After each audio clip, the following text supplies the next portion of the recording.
So welcome sa Rod TV. Sa video na ito, malalaman mo na pwede na pala matanggal yung warning sign na kulay dilaw na galing sa community guideline violation mo. Pero bago yon, alam nyo ba na ang paglabag sa community guidelines ni YouTube ay isa sa mga pinaka-iniiwasan nating mga creators. Pero may mga bagay nga po tayo na na-violate na hindi naman natin sinasadya. Sa kadahilan ng hindi po natin ito alam. Ngayon po kasi meron ginawang update si YouTube patungkol sa ating community guidelines na kung bagong YouTuber ka pa lang or matagal na is apektado ka dito. So kung isa ka sa mga channels na naka-violate na ng community guidelines and hindi mo alam kung bakit ito nangyari or meron sa channel mong warning sign na kulay dilaw na hindi na natatanggal, tapusin mo nga po ito hanggang dulo dahil malalaman mo na pwede na pala ito mawala. So magre-react tayo sa bagong upload ni YouTube na 4 minutes video na may title na New YouTube Community Guideline System na in-upload noong August 29, 2023. So ito siya guys, no? New YouTube Community Guideline System na may 4 minutes and 20 seconds. So tara, play na natin at mag-react tayo sa mensahe ng video. We understand that getting a YouTube Community Guideline strike can be disappointing and worrying for creators. Tama. Nakaka-disappoint talaga. At nakaka-worry kapag naka-receive tayo ng community guideline violation. We know that creators often don't break the rules intentionally and just want to get back to making great content. That's why we've put together options for you to learn about our guidelines. Okay, bibigay sila ng options options. when violations do And happen. paano natin ma-resolve Let's ng walk you through warnings? what each of Okay. these options are and what they mean for you and your channel. First, a quick Ako lang ba na napaka-wholesome nung nung graphics lagi ng YouTube. Parang sobrang educational talaga. Ewan ko, hindi kasi ako marunong gumawa ng ganyang edit pero solid kasi talaga. Game. reminder about what community Ano guidelines daw ang are. community guidelines? Community guidelines outline what type of content is and isn't allowed on YouTube. Ayun, simple. Community guidelines, ito daw yung makapagsabi kung yung content pa na gagawin natin sa YouTube ay pasado ba or pwede or hindi talaga siya pwede sa YouTube. Tara, continue tayo. There are a number of community guidelines such as our Dami. impersonation policy, Impersonation, child child safety safety, harassment harassment. policy, and many more. And these Dami talaga. policies apply to all types of content on YouTube and help ensure our community stays protected. Tama. So now, Ayun, gusto ko na rin sabihin na sobrang natin sa YouTube. Sobrang swerte natin kasi alam mo yun, sobrang protective ni YouTube sa lahat ng content creator niya, sa lahat ng viewers niya. Kaya every month nagbibigay siya ng ganitong klaseng update, especially ito ngayon, community guideline system, na it protects content creators tsaka viewers. So continue natin. let's walk through what happens if you violate YouTube's community guidelines. Ito na. Ito yung mangyayari guys kapag na-violate Some natin. options you have when violations Okay, happen. option. We've designed a system with guardrails in place to ensure creators have sufficient opportunities to learn from mistakes. To learn from mistakes. Ayan, sa mga laging nagkakamali dyan sa YouTube dahil hindi nyo alam kung ano yung mga bawal at pwede. Ayan, meron ng option sa YouTube sa atin. And make more informed decisions about their content without fear of penalty. When you violate one of our community okay. guidelines, you'll first receive a warning. Warning. Once you're Ibigyan tayo ng notified warning. about your you can review it to find out what policy you violated Sorry guys, may sipon and ako. what next steps you can take. You'll have three okay. options. Three Option options. 1, you can take a policy training, which will allow your warning to expire after 90 Meron tayong first option which is training. days if you don't violate that same policy again within that time frame. Option 2, you can appeal the Appeal. warning if you think the Ayan. So, violation appeal, syempre, kung tingin nyo mali yung hatol sa'yo ni YouTube, pwede nyong ilaban ito at explain kay YouTube na ganito yung reason ko. So, dun kayo mag-appeal kapag feel nyo ganun yung nangyari. was given incorrectly. Or option 3, you Option can do three? nothing and keep the Do lifetime nothing. warning on your channel. So, ayun, do nothing, wala kang gagawin, pero magiging lifetime na pala yung warning sa channel mo. Note that there's also flexibility with these options. Okay, may You can choose to flexibility. take the training and still also decide to appeal. Okay. Or, if you appeal and it's rejected, you can still take the training at that point. In the cases where you choose not to appeal or you don't successfully appeal, we strongly encourage creators to take the training because it comes with additional benefits.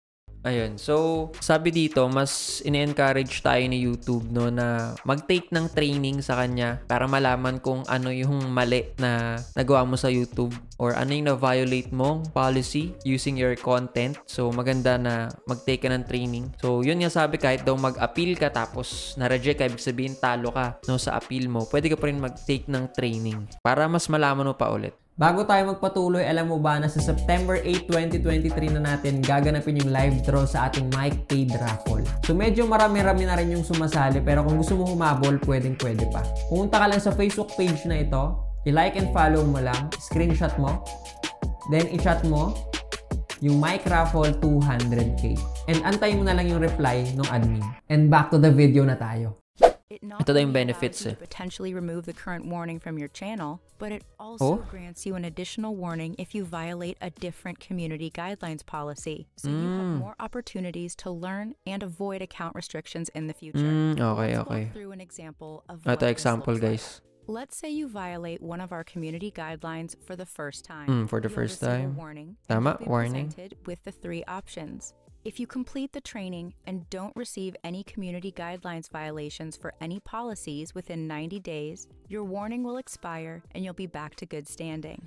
Ayun. Ang ganda, guys, ang ganda. So, sabi lang naman dito, kung first time mo lang magkaroon ng violation dahil sa community guidelines, syempre magkakaroon tayo ng warning, and kapag nag-take agad tayo ng training option para alamin ito, no, intindihin kung saan ka nagkamali, tapos sa loob ng 90 days period, wala ka nang naging violation or naging issue, yung warning na yun is matatanggal na completely sa channel mo. If you complete the training and you do receive a community guideline violation for a different policy within 90 days, you'll receive another warning and you'll have the chance to take a new training specifically for Okay. that policy. Ayun, yun nga, kunyari meron kang violation 1, tapos sa 90-day period, nagkaroon ka ng another violation, panibagong violation. So, si violation 2, magkakaroon ka ulit ng warning. So, ayun, sabihin per violation or per category ng violation yung warning na binibigay sa atin. Okay, continue tayo. If you choose to not take the training and do nothing, any additional violation for any policy will result in a community guideline strike. Note that after your warning, if you do violate the same policy again within 90 days, you will receive a community guideline strike even if you completed the training. Ayun, warning muna, syempre. Warning, tapos kapag naulit pa ulit yung violation mo na yun, doon na magkakaroon ng strike. So, kahit ano daw pala, kahit mag-take ka ng training pero naulit mo pa rin yung violation mo, ayan, magkakaroon ka pa rin ng community guideline strike. So, ito daw yung mangyari. Remember, if you originally decide to do nothing but then change your mind, you'll always have the opportunity to appeal or take the training. Now, let's walk through what binibigyan ka pa rin ng option na mag-appeal or do nothing na lang kung sakaling ayaw mo ng kontrahin ito ka YouTube yung violation mo. So, what happens when you get a community guideline strike? On your first strike, you won't be able to Ayan. upload, stream, or make certain edits on your channel for 1 week while we review the strike. Medyo medyo masakit din to na 1 week di ka pwede makapag-upload ng video, di ka pwede makapag-live, di ka pwede makapag-edit, no, sa video mo. Ayun, medyo nakakainis yun kung active ka sa YouTube. 1 week, no? Matagal-tagal yun, promise. Para sa akin, ang matagal na yun. After the 1 week period, we restore full privileges. Okay, binabalik naman pala nila after 1 week. Remains on your channel for 90 days. If you get a second strike within Second the strike? same 90-day period as your first Ayan strike, na, ano you kaya? will not be allowed to post content Okay, for 2 weeks. If there are no Medyo ito na yung nakaka-frustrate na bagay. 2 weeks, matagal na to. Kapag nakadalawang strike ka. Pero kung di naman, wala kang that problemahin. restore full privileges automatically. Okay.